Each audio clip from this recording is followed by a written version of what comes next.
नमस्कार बच्चों, मैं राजेश कुमार मीणा, सहायक आचार्य इतिहास, राजकीय महाविद्यालय अटल 12। बच्चों, आज का हमारा अध्ययन का बिंदु है मध्यकालीन भारत के इतिहास में जात एवं सवार से आप क्या समझते हैं। जात एवं सवार क्या है?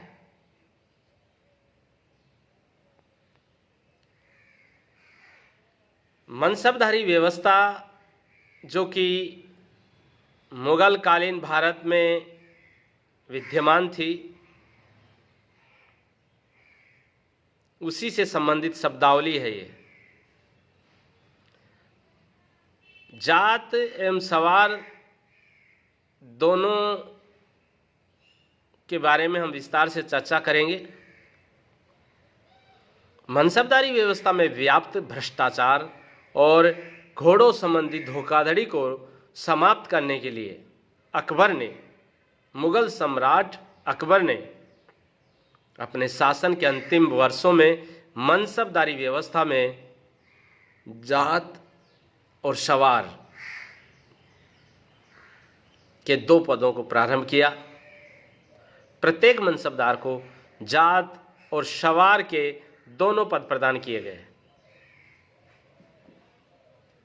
डॉक्टर एम अतहर अली के अनुसार जात शब्द लागू वेतनमान के अनुसार वेतन को इंगित करने के साथ अधिकारी वर्ग में मनसबदार को निश्चित स्थान पर रखता था, जबकि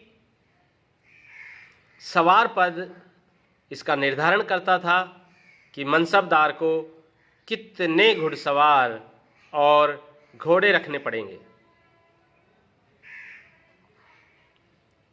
ब्लॉकमैन के अनुसार जात का तात्पर्य सैनिकों की उस निश्चित संख्या से था जो मनसबदारों को रखनी पड़ती थी,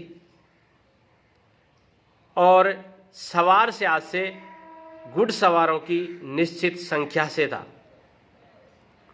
मनसबदार के वेतन का भुगतान जात संख्या के आधार पर किया जाता था। उसको वेतन जात संख्या के आधार पर दिया जाता था।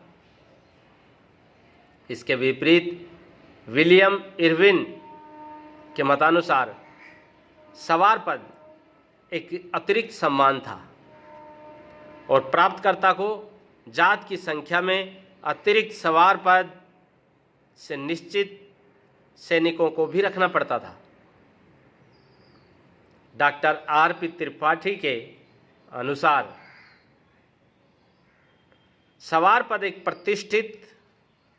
प्रतिष्ठा का द्योतक था और मनसबदारों के अतिरिक्त अलाउंस को निश्चित करने के लिए दिया गया था, जो एक सवार के लिए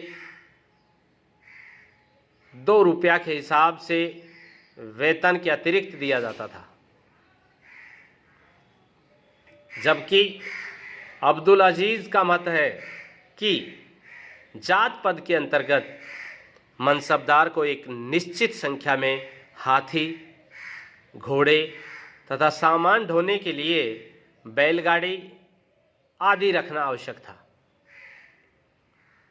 घुड़सवार और पैदल सैनिकों से इस जात शब्द का कोई संबंध नहीं था। सवार इस बात का द्योतक था कि मनसबदार के अधीन निश्चित संख्या में घुड़सवार हैं। Doctor AL. श्रीवास्तव का मत है कि मनसबदारी प्रथा की स्थापना के कई वर्षों बाद भी मनसबदार अपने मनसब के अनुसार निर्धारित संख्या में घुड़सवार नहीं रख सकते थे और न निरीक्षण के समय उन्हें प्रस्तुत कर सके थे। इसके साथ ही घोड़ों, घुड़सवारों, हाथी, ऊंट, बैल आदि रखना प्रत्येक दर्जे में बड़ी गड़बड़ी उत्पन्न कर देता था और संभवतः इसी गड़बड़ को दूर करने के विचार से अकबर ने जात से पृथक सवार दर्जे की स्थापना की।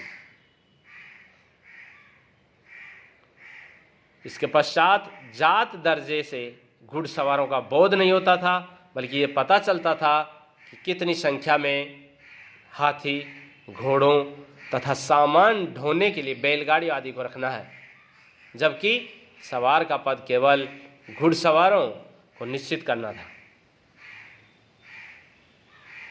सीएम के राव का मत है कि जात पैदल और सवार मनसब घुड़सवारों की संख्या को बताता था। धन्यवाद।